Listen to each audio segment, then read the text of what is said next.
আসন্ন জাতীয় সংসদ নির্বাচনের তফসিল ঘোষণার পর থেকে গাজীপুরের 5টি আসনে বেজে উঠেছে ভোটের ডামাডোল।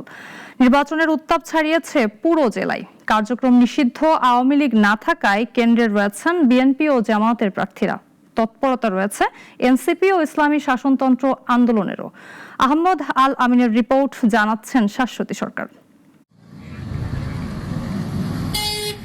কালিয়াকৈর উপজেলা ও সিটি কর্পোরেশনের 1 থেকে 18 নং ওয়ার্ড নিয়ে গঠিত জেলা 1 আসন, সিটি কর্পোরেশনের 36টি ওয়ার্ড ও ক্যান্টনমেন্ট এলাকা নিয়ে জেলা 2 আসন।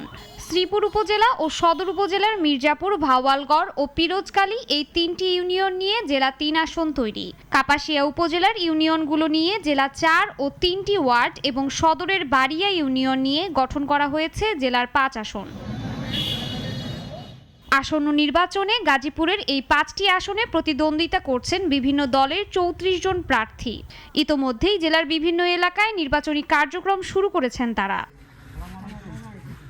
নির্বাচনের মাঠে কার্যক্রম নিষিদ্ধ আওয়ামী লীগ না থাকায় কেন্দ্রে আছেন বিএনপি ও জামায়াতের নেতারা, সরব এনসিপি ও ইসলামী আন্দোলনের নেতারাও।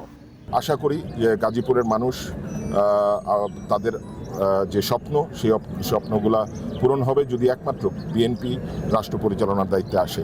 তা আমরা সেই লক্ষ্যে কাজ করছি। দেশের মানুষ একটি ক্ষুধা দারিদ্র্য মুক্ত, চাঁদাবাদ, সন্ত্রাস, দুর্নীতি মুক্ত এই এলাকাকে গড়ার জন্য মানুষ প্রস্তুত। ভোট দেওয়ার ক্ষেত্রে দল ও প্রতীকের চেয়ে ব্যক্তিকে প্রাধান্য দিবেন বলে জানান ভোটাররা। জেলার নানা সমস্যা সমাধান করে এলাকার উন্নয়নে ভূমিকা রাখতে পারবেন এমন প্রার্থীকেই বেছে নেবেন তারা। নিজের দলের লোক অন্যায় করলে তাকে প্রায়োরিটি দিবে, এই কালচার যেন দূর হয়। শিক্ষা প্রতিষ্ঠানে যেন নৈরাজ্য না হয়, চাঁদাবাজ, তারপরে আপনার হলো মাদক আসক্ত, এইসব তার এগুলো নিয়ন্ত্রণ করবে। বড় বাড়ির রুটে দেখা যায় বিশাল পাকার জমি আছে ময়লার, এগুলোর ক্ষেত্রে একটা পদক্ষেপ নেওয়া দরকার। এরকম একজন প্রার্থীকে আমরা চাই।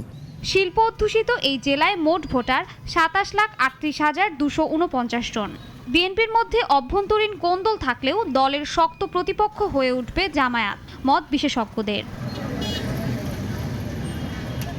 শাশ্বতী সরকার, নাগরিক।